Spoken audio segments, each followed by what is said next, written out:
Assalamualaikum warahmatullahi wabarakatuh. Assalatu wassalamu ala rasulillah Sayyidina wa maulana Muhammad sallallahu alaihi wasallam wa ala alihi wa ashabihi ajma'in, amma ba'du. Baik teman-teman, jumpa lagi bersama Bang Andi ataupun Kang Andi di channel YouTube-nya Kang Sunandi. Baik teman-teman, untuk hari ini mudah-mudahan teman-teman bertambah sehat, bertambah pulih, bertambah semangat lagi, bertambah gairah lagi, bertambah fit lagi. Dan saya doakan mudah-mudahan teman-teman sehat kembali, total kembali sehat walafiat, amin Allahumma amin. Baik teman-teman, untuk kali ini video saya akan jawab langsung buat untuk teman-teman, khususnya buat semua penderita asam lambung, GERD, anestesi psikomatis teman-teman. Saya akan bahas seputaran asam lambung, GERD, anestesi psikomatis sekaligus menjawab daripada teman kita sendiri, yaitu Robert Edward. Nah ini minta mohon dibahas Kang katanya gitu. Oke, saya bahas. Keluhannya, ciri khasnya yaitu perut ini terasa perih, terasa nyeri kanan kiri, sakit ulu hati nonstop, mulut terasa asam, gigi keropos, susah tidur, berat badan juga turun, terus ada iritasi lambung dan lukanya. Baik teman-teman, ini sama seperti saya dulu. Begini teman-teman, tolong jangan di skip video-videonya, jangan di skip, tonton sampai habis, sampai benar-benar teman-teman paham teman-teman. Untuk kali ini mungkin saya sedikit agak suara saya agak ngotot karena saya nggak pakai wireless. Kebetulan juga di belakang saya hutan dan di samping saya ada jalan, jadi mungkin ada suara bising, jadi mohon maaf ya teman-teman. Baik teman-teman, yang pertama perut terasa sangat nyeri, kanan kiri itu terasa sangat nyeri. Satu teman-teman, perut itu bisa terasa nyeri, itu satu teman-teman. Kita cara makannya belum teratur. Satu di situ. Ada yang sudah, Bang, saya udah teratur kok cara makannya. Baik. Itu ya sedikit agak pemulihan. Itu yang lembek-lembek dulu. Jangan terlalu banyak, teman-teman. Jangan terlalu banyak. Kenapa? Bisa terlalu banyak. Nanti si asam lambung tuh begah. Gak enak. Makanya kenapa bisa ulu hati sakit, bisa sangat sesek itu, teman-teman. Itu karena aturan makan kita kurang bagus gitu istilahnya. Terus jangan terlalu keras, agak-agak lembek di situ, teman-teman.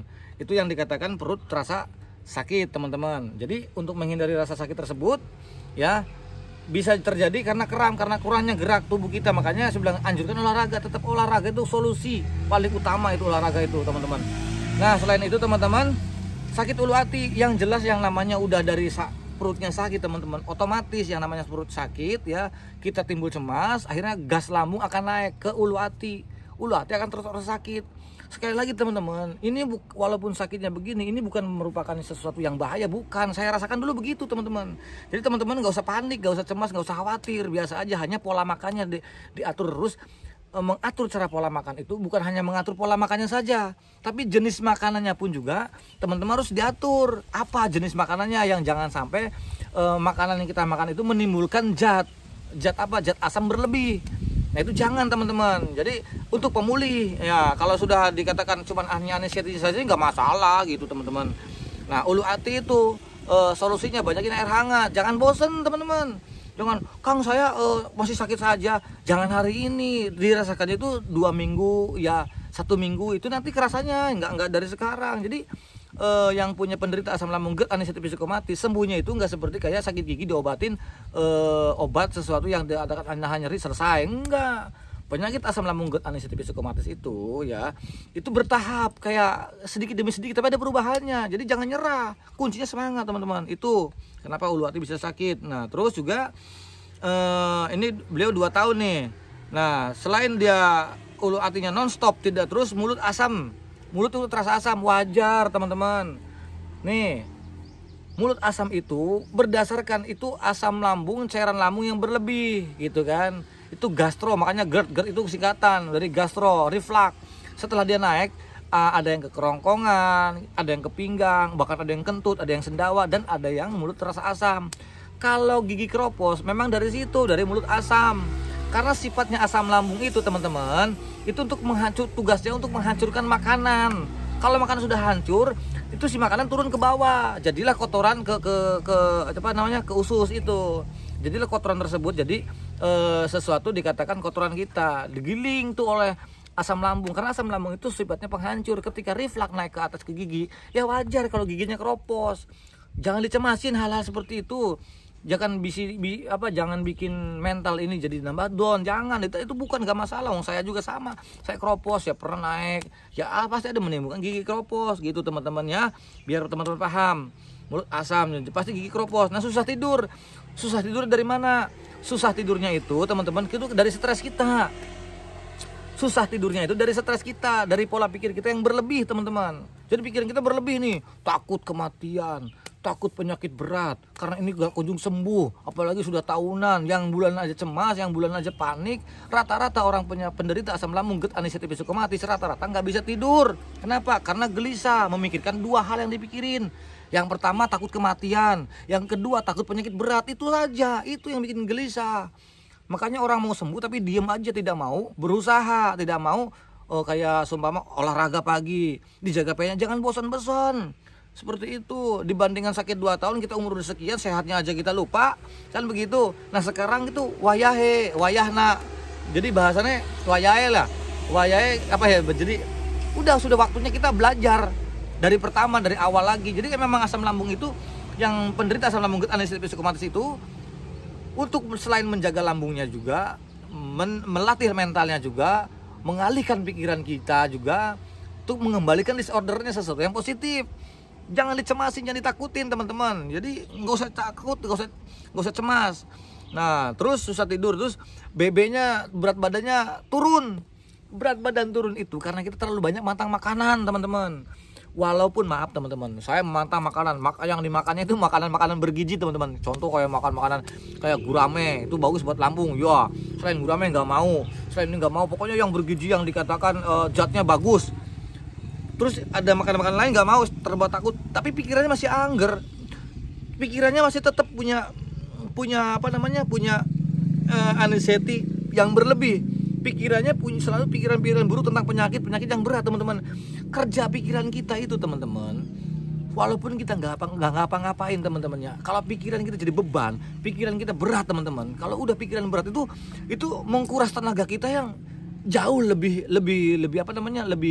besar dibandingkan olahraga, dibandingkan kerja keras ya. Kita kerja keras, otomatis kerja keras itu dibutuhkan asupan makanan yang sangat luar biasa teman-teman. Begitu apalagi pikiran, walaupun nggak ngapa-ngapain, kalau pikiran kita bebannya banyak teman-teman, itu otomatis butuh asupan yang sangat luar biasa, butuh asupan yang banyak. Nah ketika yang punya penderita asam lambung GERD, anxiety psikomatis ya, ketika pikirannya besar, walaupun nggak ngapa-ngapain, tapi gampang capek, gampang ngos-ngosan ya, gampang panik, gampang stres, karena asupan makanan kita kurang. Jadi buat teman-teman itu, satu nih teman-teman nih, jangan saya jujur, saya pengalaman saya nih, sekali lagi saya di sini bukan dokter. Saya bukan dokter, saya bukan ahli gitu kan. Saya bercerita seperti ini berdasarkan dengan pengalaman-pengalaman saya yang sekian tahun saya alami teman-teman. Saya jujur, saya tidak memantang makanan.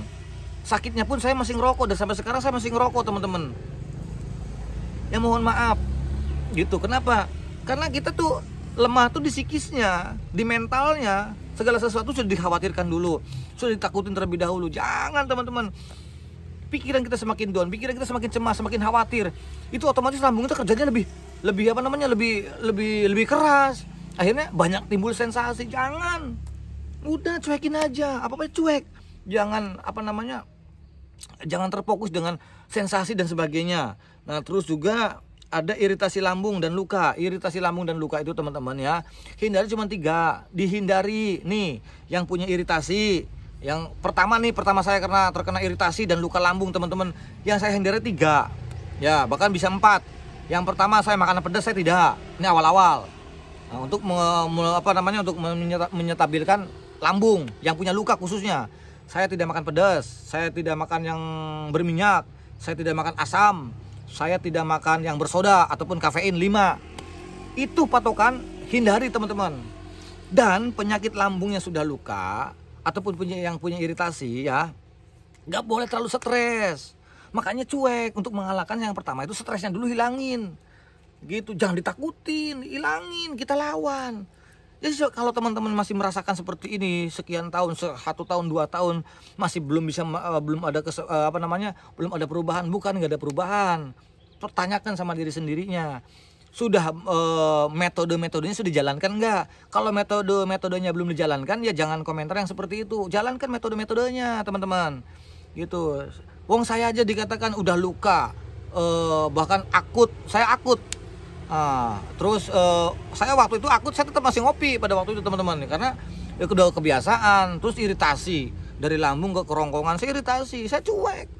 Itu saya nggak mau, masa bodoh. Memang awalnya saya 1 tahun itu parah, teman-teman, parah. Itu 1 tahun, teman-teman, gila saya itu, hampir gue mati deh, gue udah nggak ada lagi nih, udah gak ada harapan lagi. Terus tapi lama-lama gue nggak bisa begini, karena juga gue banyak nih orang-orang banyak sama yang terkandungan pada waktu sama saya dan sebagainya. Saya harus menghidupi orang-orang banyak dan sebagainya. Saya harus semangat, teman-teman, kuncinya semangat. Jangan dibikin stres sendiri, teman-teman. Jangan, apalagi yang dikatakan, ya mohon maaf istilahnya, yang dikatakan yang punya perut suka sakit gitu kan, itu dari lukanya, karena kita juga terlalu stresnya juga. Jangan, udah bebasin, teman-teman, bebasin. Nah, itu hal yang apa namanya, yang utama. Jadi untuk tema kali ini adalah kenapa sering nyeri perut kanan kirinya, teman-teman. Kenapa sering nyeri perut, terus sakit ulu hati, sampai sakit ulu hati nonstop ya, terus mulut asam, gigi keropos. Ya jelas kalau mulut asam pasti gigi keropos, teman-teman, karena si reflux gitu kan. Terus susah tidur, BB menurun, ada iritasi lambung dan luka. Nah, solusinya ya tadi, teman-teman, kayak supaya nyeri perut dan sebagainya. Karena daripada segi makanan, teman-teman, contoh gini, makanan-makanan yang berminyak hindarin, pedas hindarin, kafein hindarin, soda hindarin, asam hindarin. Itu yang pertama yang saya lakukan dulu, teman-teman. Setelah itu, teman-teman, saya hindarin hal-hal tersebut. Biar kenapa? Biar tidak ada reflux. Kalau sudah reflux, contohnya apa? Buktinya dia ulu hati sakit.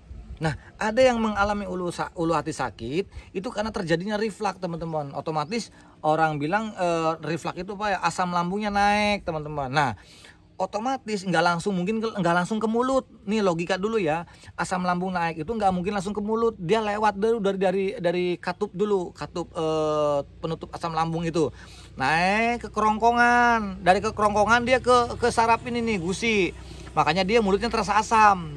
Nah, sebelum naik ke gusi, dia otomatis melewati ulu hati. Jadi ulu hati berasa ngeganjal, ngerasa sakit. Itu wajar karena refluksnya. Naik ke kerongkongan, dari ke kerongkongan naik ke gusi, ke gigi. Makanya sering mulut terasa asam.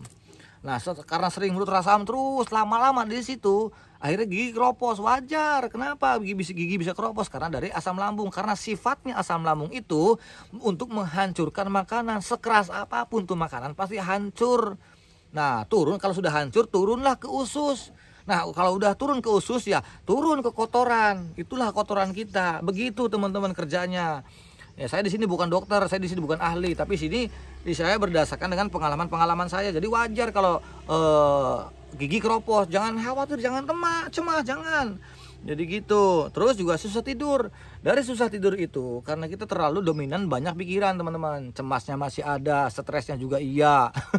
Belum bisa bahagia, belum bisa ceria, belum bisa seneng, belum bisa bebas. Kenapa? Masih mikirin apa? Masih mikirin sesuatu tentang penyakit berat dan masih mikirin tentang kecemasan yang ditakutkan adalah kematian.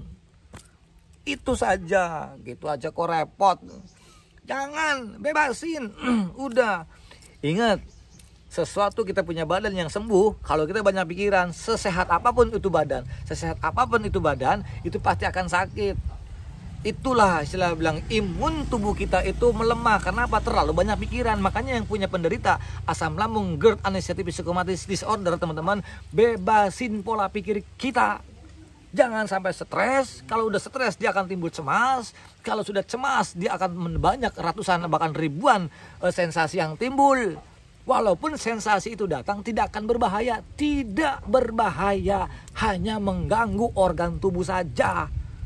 Semangat kuncinya. Jangan terlalu stres. Walaupun sakit sensasi datang, terima aja sensasi itu. Biarin aja sensasi itu datang. Nggak bahaya ini. Sensasi itu sifatnya hanya numpang lewat doang. Karena dia mau lewat, karena kita punya anxiety psikomatis, akhirnya apa? Ketakutan yang berlebih. Contoh, teman-teman. Contoh nih, teman-teman. Kita kalau belum sarapan pagi, terus sarapannya makannya jam 12. Kenapa? karena kita telat makan. Tapi sebelum kita makan siang, ya sebelum kita makan, karena kita dari pagi belum sarapan, perasaannya bagaimana? Perasaannya karena kita nggak punya anxiety, itu yang namanya tremor ada. Ya wajar, tremor, terus keringat dingin, pusing. Kenapa? Karena dia belum sarapan. Itu wajar. Jadi yang tidak punya anxiety ya biasa-biasa aja walaupun makan jam 2 juga, padahal dia udah berasa tuh tremor, keringet dingin, keliengan, wajar karena belum sarapan. Nah, bagi kita yang punya asam lambung GERD, anxiety psychomotor disorder teman-teman, sedikit tremor udah pikirannya macam-macam. Aduh, jangan-jangan saya mau pingsan, jangan-jangan saya mau mendadak, jangan-jangan saya mau, wah begitu terus saya pikirannya. Itu yang punya anxiety, padahal itu sesuatu yang wajar. Itulah perbedaannya, mana orang yang dikatakan normal dan mana orang yang mengatakan dia punya anxiety psychomotor disorder teman-teman. Nah, oleh karena itu teman-teman, yang punya penderita separah apapun lambungnya teman-teman ya, yang punya asam lambung GERD, anxiety psychomotor, yang pertama hilangkan dulu stresnya untuk mengalahkan anxiety itu teman-teman, untuk keluar daripada mental gadungan, agar kita pergi daripada lingkaran setan. Kalau kita merasakan, mohon maaf, apalagi yang parah-parah, yang ringan-ringan aja, kalau anxiety disordernya parah teman-teman, itu sesuatu yang ringan datang pun juga dianggapnya begini, dianggapnya sangat luar biasa, dianggapnya sangat sesuatu yang sangat berat. Contoh, padahal kalau teman-teman tahu, apapun sensasinya, baik dari ujung kepala sampai ke ujung kaki, ya kalau orang dikatakan sudah mengalahkan mental gadungan tersebut, dia biasa-biasa aja. Kenapa? Karena dia yakin separah apapun sensasi itu datang, diyakini bahwa ini tidak akan membahayakan kita.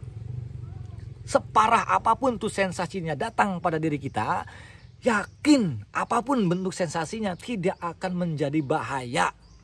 Kuncinya itu, karena sensasi adalah merupakan hanya numpang lewat saja teman-teman. Nah, untuk cara mengabaikannya, agar mengatasi sensasi-sensasi tersebut, diabaikan dengan mengembalikan pola pikir kita, dialihkan ke aktivitas-aktivitas, jangan dipikirin.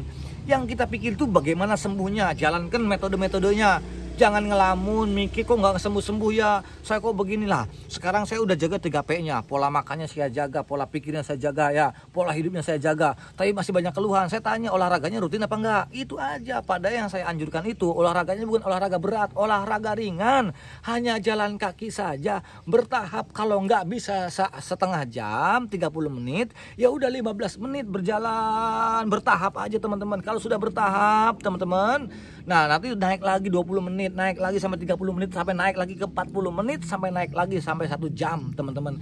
Begitu terus saya lakukan. Makanya ada yang tanya, Bang, abang sekian tahun pulihnya berapa bulan? Total pulih saya 2 bulan. Tapi 2 minggu ataupun 1 bulan itu kalau nggak salah, 3 minggu itu sudah ada perubahan. Perubahannya sudah kelihatan dan saya udah bisa saya rasakan teman-teman. Sensasinya berkurang. Nah, ketika sudah 2 bulan tidak ada sama sekali sensasi, cemasnya apa hilang? Masih ada teman-teman. Aduh, ada, tapi bisa mengalihkan. Ini bodo amat. Enggak teman-teman. Jadi walaupun udah 95%, di fase 95%, bahkan di fase 99% teman-teman, apa cemasnya udah hilang? Enggak, itu masih ada. Begitu, waduh, timbul sensasi kayak kelingan kayak apa, tapi bisa diadaptasi, enggak lah ini, ya udah deh seperti biasa, normal teman-teman. Itu fase-fase itu. Maka teman-teman yang punya penderita asam lambung GERD, anxiety psychomotor, satu kuncinya, jangan cemas ketika sensasi datang.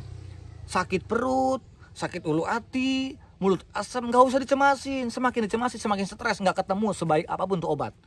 Obat diminum hari itu, ya ketika kita stresnya masih ada, dibawa tidur, bangun lagi, berasa lagi sensasinya. Begitu aja tiap hari, capek teman-teman. Ayo bangkit tanpa obat, tanpa herbal, untuk menjaga 3P-nya, untuk menjaga olahraganya, rutinkan olahraganya. Begitu. Nah, 3P itu harus ada penjelasannya. Bagaimana penjelasannya? Pola makan, kita jaga nih, jangan sampai nunggu lapar. Terus yang awal-awal baru pemulihan teman-teman, nasinya jangan terlalu keras, yang lembek-lembek dulu. Kalau bubur nggak suka mah jangan deh, tenaganya kurang. Jadi nasi boleh tapi agak lembek begitu. Yang rutin sering, jangan terlalu banyak, terus aja. Nah, terus setelah pola makan kita jaga, terus perhatikan jenis makanannya. apa nih kira-kira makanan ini mengandung zat asam enggak ya, yang mengandung gas enggak nih, dilihat dulu gitu. Yang dihindari dulu untuk awal orang-orang pertama nih, yang awal pemulihan, hindari dulu 5 perkara. Yang pertama yang berminyak dihindari ya, seperti goreng-gorengan jauhin. Nah terus juga apalagi asam dihindarin dulu, pedas dihindarin dulu, kopi, kafein dihindarin dulu, yang bersoda hindarin dulu. 5 ini udah selesai teman-teman, saya pun begitu sama. Terus pola apa lagi?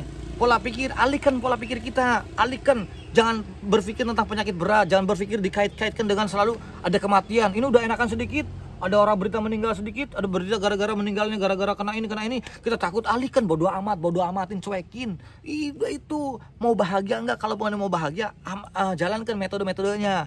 Ya, jangan sampai kita begini murung terus, nanya terus, aduh bagaimana nih, murung lagi. Nah, seolah-olah nggak ada solusi. Begitu, walaupun teman-teman dulu yang saya rasakan itu sama seperti teman-teman. Apa ya, aduh jangan-jangan begini terus, selalu kepo gitu kan. Terus mau olahraga juga males. Emang dominannya emang lebih seneng rebahan, malas-malasan. Itulah orang anxiety psikomatis itu.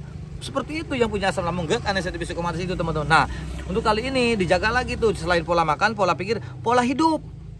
Nah, yang pertama pola hidup itu yang kita dulu biasa begadang, jangan begadang dulu. Jam 8 sudah istirahat, paling telat paling malam jam 10 udah istirahat teman-teman.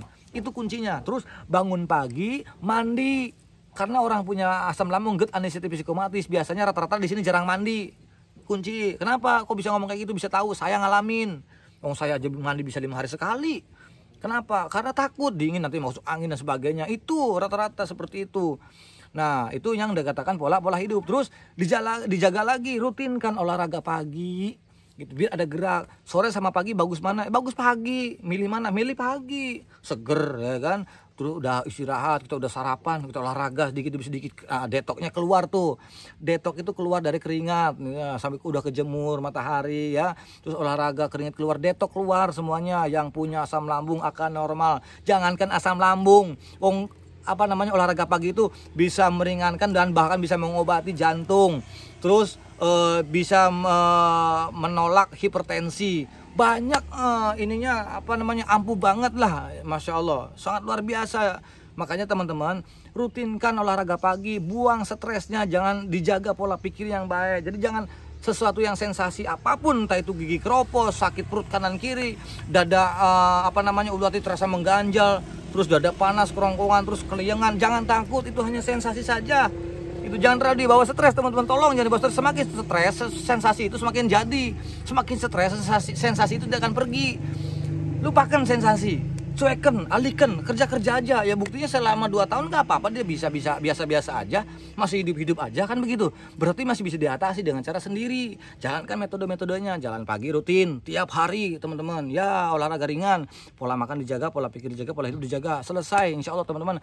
2 bulan itu paling telat pasti ada perubahan. Jangan takut. Itu saja jawaban untuk Mas Edward, dan ini untuk mewakili untuk semuanya teman-teman. 1, jangan stres, alihkan pola pikir. Ya, biar kita tidak cemas, mengabaikan sensasi.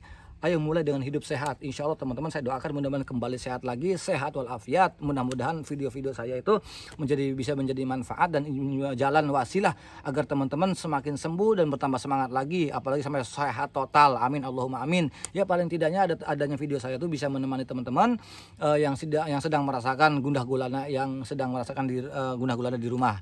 Itu saja teman-teman yang bisa saya sampaikan. Insya Allah yang baik datang dari Allah Subhanahu Wa Taala, yang jelek dari saya pribadi. Al insan dan makan khotwanisan. Saya manusia biasa atau masalah khilaf, jadi mohon maafnya barangkali salah kata yang kurang berkenan di hati teman-teman, dimanapun teman-teman berada, saya mohon maafnya. Itu yang bisa saya sampaikan berdasarkan dengan pengalaman saya, mudah-mudahan jadi wasilah manfaat dan wasilah kebaikan untuk teman-teman saja. Akhir kalam, assalamualaikum warahmatullahi wabarakatuh.